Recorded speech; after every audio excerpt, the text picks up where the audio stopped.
கிச்சன்லேயும் white rice வச்சுட்டு இங்கே பால்கனிலையும் எடுத்துகிட்டு வந்தேன். நான் வந்தோடனே வந்துட்டாளுங்க. முட்டை குழம்பு வச்சனால வெறும் வெள்ளை சாதம் தான். பா அம்மோ,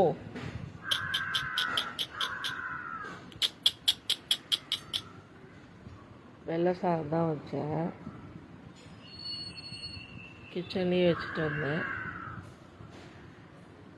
தோசை கிச்சனில் தோசை என் பொண்ணு ஸ்கூலுக்கு கிளம்பும்போது ஒரு தோசை ஊற்றி அவளுக்கு கொடுத்து அனுப்பிச்சேன், 2 தோசை. அப்போ இதுங்களுக்கு ஒரு தோசை. அதுவும் இல்லாமல் நைட்டு சப்பாத்தி பண்ணனால ஒரு அரை சப்பாத்தி எடுத்து வச்சு அந்த தோசை கூட வச்சு கூட வெள்ளை சாதமும் கிச்சன் பக்கம் வச்சுட்டு வந்திருக்கேன். இங்கேயும் பால்கனி பக்கமும் வந்துடுறாளுங்க. நான் வந்துட்டாலே கேட்டுகிட்டே இருக்காளுங்க. அதனால் சரின்ட்டு இங்கேயும் கொஞ்சம் ஒயிட் ரைஸ் எடுத்துகிட்டு வந்து வச்சேன். டிஃபன் வைக்கலை, ஒயிட் ரைஸ் மட்டும் எடுத்துகிட்டு வந்து வச்சேன். சாப்பிட்டு போகிறாளுங்க.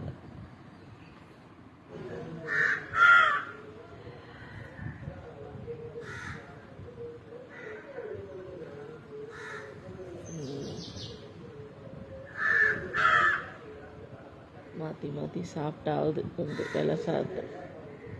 வெள்ளை சாதமும் சாப்பிடுவாளுங்க விரும்பி.